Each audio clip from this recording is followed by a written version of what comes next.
And it's done once every 3 years.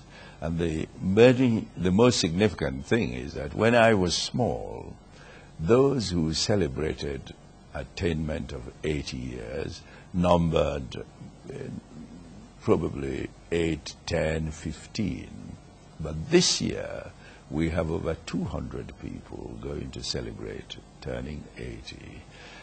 The rationale behind the celebration, of course, was that longevity in Nigeria as a whole and in Obosi was much, much lower than 80. And so those who lived up to 80 were regarded as wise old people, and the community joined them in celebrating it. And now it's become much more elaborate because there are more people living up to 80 in Obosi. As I said, this year there will be over 200 of them in this small community living up to 80. And when that celebration comes, it's the people who are 80, 81, and some even 82, because the celebration is once every 3 years. So those who attain 80 within the 3-year period wait until the 3-year cycle to celebrate it. And when it's celebrated, many Obosi people in diaspora come back home. People come from United Kingdom, from United States, from different parts of the world where Obosi people live and work, and they all come home. And of course, coming home has economic significance because they bring foreign exchange, and the whole community is benefits from it. Yeah. Oh, that's interesting. Well, culturally, I would say you're part and parcel of this community, because looking back at some of the offices you hold traditionally, like the Ichie Adazi in Obosi and the Ugwamba Idemili, that is a wider kind of title for the whole of Anambra State, if I'm right. So you're very much entrenched in the cultural and traditional setting of Igbo land and Nigeria as a whole. I'm sure there's so many other titles that one can't recount. So do you think that culture still has a place in the development of our country and world, perhaps? I believe so. I'm a great believer in the importance of the cultural roots of individuals. And I'm a global citizen, of course, by career and inclination and experience. I like to think that I'm a citizen of the world. But at the same time, I believe that a citizen of the world has his or her roots somewhere, and that the world is richer for it by celebrating the diversity of cultures that exist in the world. And so, although I have lived more than half of my natural life abroad, I have seen to it that I maintain my contacts with my roots. I come back to Obosi every Christmas. I don't live here permanently, but I come home every Christmas with my family. We usually here from middle December to end of January every time. And I think it's important that people should remain in touch with their cultural roots. And Nigeria, for example, is as rich a country because of the diversity of its peoples. Of course, it's important that one should not allow cultural identification to be an obstacle in the way of national identification. Nigeria is our country. We are all Nigerians, but we are Nigerians whose roots are in different parts of the country, and we celebrate the diversity. The country is richer for that. Thank you very much. You're also involved in a few charity organizations. Most notably, of course, is the Worldwide Fund for Nature. Can you just tell us briefly about your involvement and how it came about? Well, I was always keen on protecting the environment. I told you earlier in this conversation that we used to have leopards around Obosi. I'm one of those who deeply regret the destruction of the physical environment around Obosi, that we no longer have wildlife near Obosi because of the pressure of population. So my concern for the environment was what led me into WWF.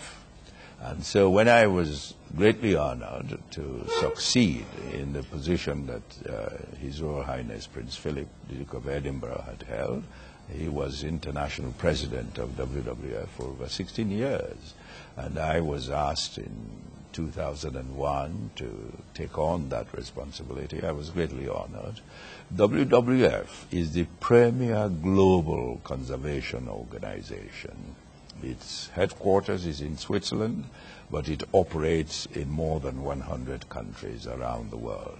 And its main concern is the preservation of our planet, because our planet, at the moment, if we maintain the existing lifestyle that the human beings all over the world maintain, by 2030, we would need 2 planets to sustain human activities.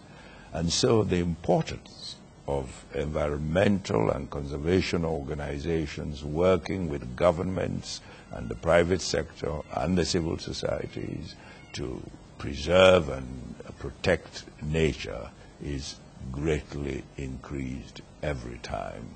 And I am very, very keen on that. Thank you very much, sir.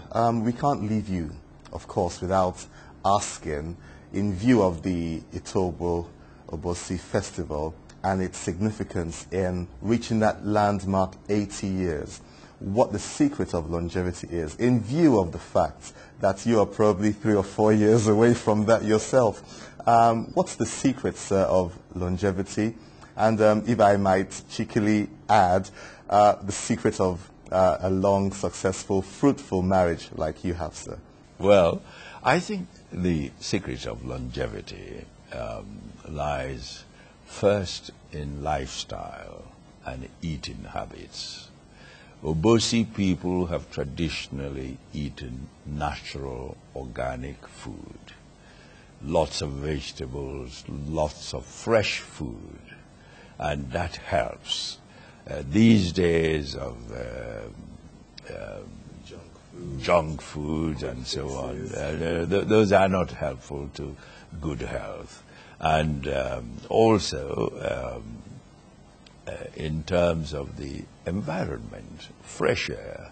You see, one of the joys I have when I come to Obosi, to this my home, is the freshness of the air and the surroundings. That helps. In terms of marriage, I've been very fortunate. My wife and I have now been married for 46 years, and we are both, I come from Obosi, my wife comes from Abeokuta. We have lived abroad for most of our married life, but we've settled in Nigeria when I retired from my office in London. And we still travel, of course, because I still have a number of international commitments. And I suppose that the main secret in happy married life is mutual accommodation and mutual understanding. Wow, thank you very much, sir. It's been a pleasure for us to, and an honor for us to speak to you and get these wise words from you. Of course, they are invaluable, and the Obosi Festival that we're here to celebrate would not be complete without you and your input, of course. We thank you very much for this honor, and we say good luck with all your future endeavors, sir. Thank you very much indeed. I'm very glad to welcome you to Obosi. Tomorrow I shall be having other guests who are coming from Ijebu-Ode, coming here, and the British High Commissioner is coming here to join me in celebrating this event. Thank you very much, sir. Thank you.